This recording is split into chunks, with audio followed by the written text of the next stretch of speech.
and Dwayne Wade right at the body of Anderson Varejao. Welcome to your Kodak moment, Anderson Varejao. Curry way downtown. Bang! Bang! Oh, what a shot from Curry! Whatever team you're on, you have something to look forward to. Let's go through the list. Bucks, Giannis. Heat, you're good again. Celtics, you're good again. And you have a team of young players. And Jason Tatum and Jaylen Brown are both looking awesome. Toronto Raptors. Pascal Siakam is a potential MVP candidate and could win the most improved player again. Fred VanVleet is awesome. And even with you guys losing all your players to injury, Nick Nurse is still keeping that boat afloat. So that's awesome. The Sixers, you can look forward to Joel Embiid going 0 for 11 and not being the best center in the league because that title now belongs to Karl Anthony Towns, who is potentially the best three-point shooter in the league this year off of how many makes he's making, off of the percentage. He is the 7-foot-tall Ray Allen right now, but the Sixers, what you have to look forward to, I can't tell you. That team is in shambles. When you win, it's off of talent alone, and when you don't, you really don't. The Pacers at 6, you have Miles Turner coming back to look forward to. I mean, hopefully one of Miles Turner or Domantas Sabonis gets traded so you guys can actually work with a front court that makes sense because those two can't play together. And you're on a 3-game winning streak. The Nets, what you have to look forward to, you can keep thumping your chest about Kyrie and KD, but Kyrie hasn't been good. But I mean, what you have to look forward to right now is Spencer Dinwiddie playing at an all-star level while Kyrie just faffs around and does nothing. The Orlando Magic, you have nothing to look forward to. You are a joke of a franchise. Please just leave. Leave the room. I mean, I don't know what to tell you. Trade for DeMar DeRozan. I think that's going to happen within the next week. We can get into that in a little bit. Pistons, what do you have to look forward to? Blowing it up. You get to look forward to getting prospects and fucking up your rebuild again, because that's going to be great. I mean, Detroit is of course, where free agents love to go. The Wizards, you have Brad Beal to look forward to. I mean, I have no clue why he signed that extension. It has screwed him over so much. I don't care that he's making more money. He is not going to be able to win in so long. And I mean, if you're a player, you want to win. That's like step one. That's step one. If you go to a team, you want to win, you want to get your money, and you want to be happy. Those are the 3 things. You need any 2 of those to not want out of a franchise, and I don't know how Brad Beal thought he had 2 of those. He got paid, sure, but that team was not going to win. I have no clue how you can be happy there. The Bulls, what you have to look forward to, Jim Boylan getting fired. This is a young team with a lot of good young players that you can kind of slot in, a good amount of vets. The Thaddeus Young signing still makes no sense to me, but Thomas Satoransky has been very good for them, especially as that steady point guard that I thought Kobe White would be day one. But Kobe White has been awesome as well. I mean, he has some issues defensively, but in terms of getting people going, in terms of playing either guard position, he's been great. He's been exactly what they've needed. But what do you have to look forward to? Fixing this 6-12 record once Jim Boylan is out of the door, or maybe it's next season. Maybe it's next season. You guys get D'Antoni, continue to play no defense, and we talk about Zach LaVine like he's a superstar. Charlotte Hornets, what to look forward to? PJ Washington, man. PJ Washington is probably the most surprising rookie out of this year, outside of Kendrick Nunn. I mean, Jesus Christ, that man does everything. He does anything. He is most of the reason they've won so far. Him and Devontae Graham make up one of the most surprisingly good duos in the league right now. I mean, PJ Washington does it all. He's a power forward, can play center. He's like what Michael Kidd-Gilchrist was kind of supposed to be, except he can just actually play offense, which is a hell of a player. I mean, he defensively, PJ Washington is incredible. He's blocking shots. He's doing it all. He can't step out on guards as well, but in terms of giving help defense off of pick and rolls, he's good at it. He's good at it. And Devontae Graham is shooting the lights out from 3, is throwing all kind of dimes. He has been arguably the biggest steal out of his draft class, and that's a draft class last year, which had Luka Doncic fall to third, had Trae Young fall to fifth. I mean, we had Josh Okogie at 20, Mitchell Robinson at 35. Hell of a lot of steals, but Devontae Graham could arguably been the biggest one. He went like mid-40s, mid-50s. That's crazy, right? Like, Jesus. The Cavs, what you have to look forward to? That two-guard tandem may not work long-term, but in the meantime, it is fun to watch. The Cavs are not getting watched, but it is, what they do is enjoyable, man. Like, that two-guard gameplay is just exciting. It's a lot of movement. It's like the 2016 Warriors if they didn't get any runtime, and if Steph Curry was a lot worse, and if Klay Thompson was a lot worse. Yeah, it's nothing like the 2016 Warriors. Ignore that. The Hawks, what you have to look forward to. John Collins is coming back soon. And Trae Young has been incredible. Trae Young has been putting up 30-point game after 30-point game and 10 assists after 10 assists.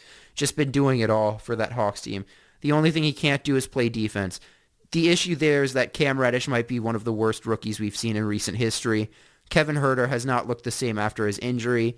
And other than that, I don't know what else you have to work with. DeAndre Hunter has been a nice surprise. John Collins is gone. I mean, their young core looked awesome before the year. And then Cam Reddish was taken. And now they just have a big hole at wing. And no one knows how they're going to fill it. If they had gone Tyler Hero at the 10th pick, I think they would have been very happy. And that would have worked very well. But you can't go back now. The Knicks, what you have to look forward to, getting deals done. You're going to be moving a lot of players at the trade deadline. I mean, Marcus Morris is going to be out the door. Wayne Ellington is 100% going to be out the door. I'm hearing Elfrid Payton could probably be shipped out for some sort of asset. But other than that, I mean, they're trying to get a deal done around Luke Kennard for Dennis Smith Jr. and a second, especially after the exciting growth of Frank Ntilikina, although it hasn't been that great. I mean, going from one of the worst players in the league to, an average player is huge. Then in the West, Lakers, what do you have to look forward to? I don't know. Maybe Anthony Davis and LeBron James being one of the greatest duos of all time so far. Denver Nuggets, I don't even want to stick on talking about the Lakers because it's that obvious. You have two of the top 6 players in the league, probably 2 of the top 5 at this point. And I mean, other than that, that's what you have to look forward to. Like Kuzma, you all know how I think about Kuzma. Danny Green is awesome. Danny Green fits this roster so perfectly. They're on an 8-game win streak, but other than that, they don't have that many players. So I see some issues in playoffs or at the midseason mark when, players start to load manage. And I know LeBron said he won't do that, but I think he will. The Denver Nuggets have bounced back, won 6 straight. They are now 13-3. I feel like the issue there is that Jokic just hasn't looked good all year. Like, he really hasn't. At the start of the year, he was just kind of sluggish, wasn't doing much. I mean, this season, he's averaging 16 points per game, 10 rebounds per game, and 6 assists. Shooting 24% from the 3 and 46% from the field goal. He's just looked disinterested. He has become even worse on defense. He's not moving around. I mean, he never moves around, but even then. And the fact that they've won these 6 straight games is probably a testament to the schedule more so than to the actual, performance of any one of their players. I mean, they are 9-1 in their last 10, but, I mean, let's be honest. Come on now. Then the Clippers at 13-5. They have also won 6 straight. I mean, this is a team that we all knew was going to be great. The fit of Paul George and Kawhi Leonard, they're still feeling each other out, but that's working great. I mean, that's what you're looking forward to. You're looking forward to maybe winning a championship, definitely getting to your first ever Western Conference Finals, and just actually having an era of relevance. Dallas Mavericks, all you're looking forward to is Luka Doncic. Kristaps Porzingis has been a disappointment. I'm not going to say you lost that trade because look, the Knicks got out of that 4 power forwards that are at the level of Kristaps Porzingis and then 2 first-round picks and not much else. And Kristaps could bounce back, and they would just make the trade even worse. The Rockets, what do you have to look forward to? Another season of watching James Harden do some crazy shit and seeing all the highlights on Insta. That's what you have to look forward to. I mean, Russell Westbrook has looked washed this year. Like, he's looked horrible. He's looked really bad. He's looked like he's completely out of energy, like he can't move anymore, like he doesn't want to move anymore. I mean, we saw this happen with athletic players. As they get older, they either have to evolve or they're going to disappear. And I think Russell Westbrook is the next player on the list of players that's going to disappear. The Utah Jazz, what do you have to look forward to? They may be title contenders this year.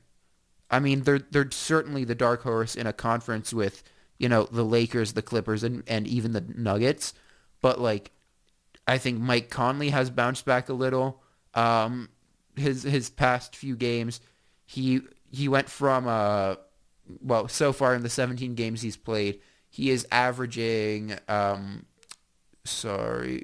is this?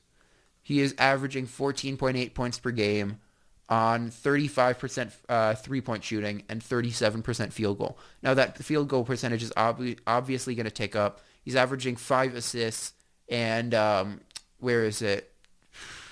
just over 2 turnovers a game, which isn't ideal, but it's also not horrible. And you just have consistent play from everyone, and Donovan Mitchell is trying to take steps forward. It's not coming as quickly as many would have hoped, but it is coming. Then the T-Wolves, what do you have to look forward to? Well, ladies and gentlemen, you have Andrew Wiggins to look forward to. You have Jeff Teague, who is out of the starting lineup, to look forward to. I'm so glad he's not starting anymore. You have him as a sixth man. You have Jarrett Culver, who's playing well, had 14 points last game against the Hawks. You have Karl Anthony Towns, the 7-foot-tall Ray Allen. He is insane this season. He's one of the best defensive centers this year by near the rim field goal percentage by the opponent. He is going insane. What is he shooting on the year? I think he's taking 8 threes a game and shooting 40%. That's how insane Karl Anthony Towns is this year. He is averaging 44% from 3 on how many attempts? Show me this. On oh my god, give me per game stats. Don't give me traditional season stats. Come on now. All right. What here? Let's do the math. 135 attempts over 15 games. Okay, I'm not doing the math on that. Or am I? That's 150 minus 115. 150 minus a singular 15, so that's 9. So he's attempting exactly 9 threes a game, and he is making 4. And that's crazy to me, man. I mean, he's awesome. And then you also have Andrew Wiggins, who had one bad game when he came back and then has gone back to being the old Andrew Wiggins. The T-Wolves have a duo of players that is averaging 25 points per game, and both of them are below the age of 25. That's what you have to look forward to. The Suns, what do you have to look forward to? DeAndre Ayton is coming back, and I'm not spending any more time on the Suns. I hate the Suns. The Suns don't deserve anything good in this world. The Kings, what do you have to look forward to? Buddy Hield is looking like himself again, as is De'Aaron Fox. And I think there's something to be said about that. OKC, what do you have to look forward to? Shai Gilgeous-Alexander. He is probably the brightest young star. He's not a most improved candidate because second-year players do not win that award, and they are not supposed to. But he has been insane. He's been so good. He's been so good. And I mean the the Thunder don't have the record to show it, but I mean you could get it. It's looking like some of their worst contracts are actually movable. Steven Adams has been the player that he was next to Russell Westbrook, so he doesn't have a level higher than that to go to. But Danilo Gallinari has been showing out. Chris Paul has looked decent, which could mean some team takes him on. I hope to God it's not the T-Wolves. But yeah, moving on. Pelicans, what do you have to look forward to? Even though Zion hasn't played a single minute, Brandon Ingram has looked great. And I know Brandon Ingram 1-for-1 for Anthony Davis still isn't good. Nickeil Alexander-Walker hasn't looked great yet. Jackson Hayes has had some moments, but he's been altogether inconsistent. And then Lonzo Ball has been injured for most of the time, so who knows? He also is just not a great player in my opinion, but yeah. So you have Zion coming back to look forward to, and even then you don't have you have Ingram to look forward to. The Blazers, I can't tell you what to look forward to. I really can't. The Blazers are the most disappointing team in the league this year. Outside of maybe the Warriors, they're the most disappointing team in the league. They've been really bad, and it doesn't look like it's getting better anytime soon. But I guess you have Melo to look forward to. The Spurs, what do you have to look forward to? Literally nothing. It's the end of the Spurs dynasty. It's over. Pack it up. We're done. I mean, Greg Popovich is going to retire after this year. What else do you have? I mean, the DeJounte Murray, Derek White combo really hasn't worked. And at that point, you really got to look around and think, what are we doing here? I mean, DeJounte Murray unfollowed the Spurs on Insta. DeMar DeRozan cleared out his Insta, which the last time he did that, he got traded from Toronto. So he could probably be headed out. I mean, look, when LaMarcus Aldridge 2 seasons ago wanted to be traded away, now he might actually, and it's sad that he finally feels comfortable and now he's going to be traded. But that's just how the cookie crumbles. The Grizzlies, what do you have to look forward to? As long as the injury isn't too insane, you have John Morant. John Morant is probably already going to win Rookie of the Year. Zion has not played. Kendrick Nunn has something to say about it on Insta, but, fuck out of here, Kendrick Nunn. John Morant is the Rookie of the Year. He's been that good. And as long as he doesn't miss an extended amount of time, he's that good that he could win Rookie of the Year, and the race could be over by Thanksgiving. The Warriors, what do you have to look forward to? Reloading the roster and being great next year. I mean, it's hard to do after winning for so long, and I don't know how many of you are still real Warriors fans, but that's what you have to look forward to. I'm going to go get water very quickly, so I'm going to mute this mic, and I will be back in a second, and we can talk about the NFL and how Lamar Jackson is probably the MVP in his second year, which is crazy for 2 second-year quarterbacks to win MVP. And I'll be right back.